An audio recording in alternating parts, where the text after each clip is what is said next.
How would a soft dom effectively break a submissive? It depends on the submissive. But I usually get to that point. That would be my goal. Is I want to figure out first why did my submissive want to be my submissive? That is always where I started. Always where I started. Why does this submissive want to submit to me? What is the why behind their what? What kind of thing are they looking for? And then I would start digging into that, digging into the root of what really drives their submission. And I would pull out that root and basically present them with that root. And that process would be so intense and confrontational, and there would be so much positive scrutiny, so to speak. They would often very much end up just in tears and just worshiping and worshiping and worshiping. Thank you, thank you, thank you, thank you for breaking me. Thank you for allowing me this release. Thank you for seeing me. Thank you for giving me this space. Thank you for giving me this opportunity. Thank you for allowing me to show my true self. Thank you for allowing me to be my authentic self. All of those. You want to talk about building deep devotion? That's where the money's at. It was beautiful. It was my favorite thing. And usually, I would get a submissive just breaking down crying in the first session. Usually in less than 30 minutes, quite honestly. Most people aren't held with that level of presence.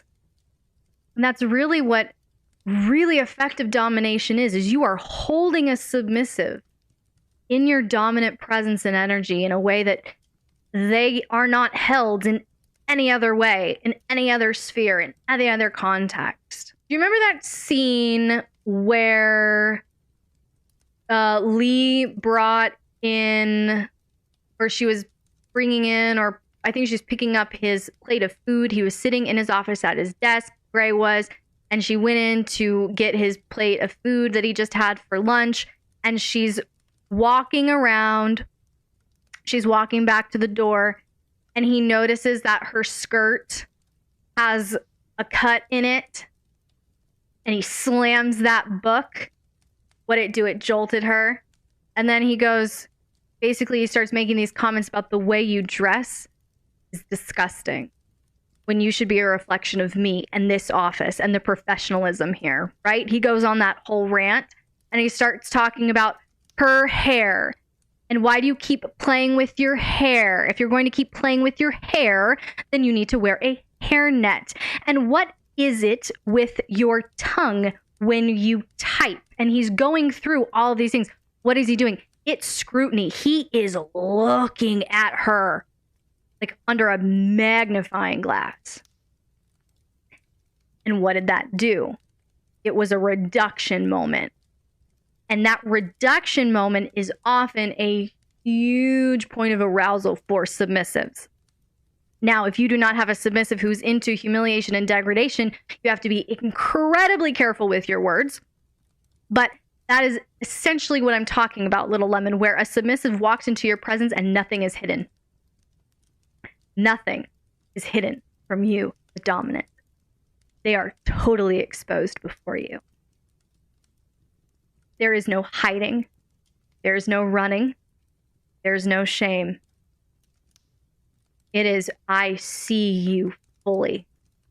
I see you fully physically, and I see into you. And yes, I will evaluate you under a magnifying glass, but it is for your benefit and for our benefit. And we're going to grow together, and we're going to play together, and you will be seen fully in that space.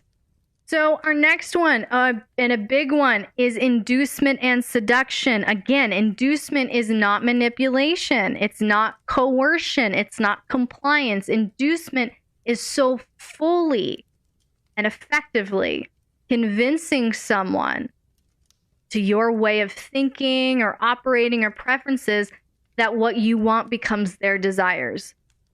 Your perspective becomes how they see things as well. And this is such an important skill for a dominant to learn in speech and in energy and in delivery, because again, you are not pushing down or pushing from the back. You're sitting in that chair with a look. And they have to want to come to you. They have to want to be beckoned to you. That requires inducement. That requires seduction. You have to seduce them to what you're wanting from them.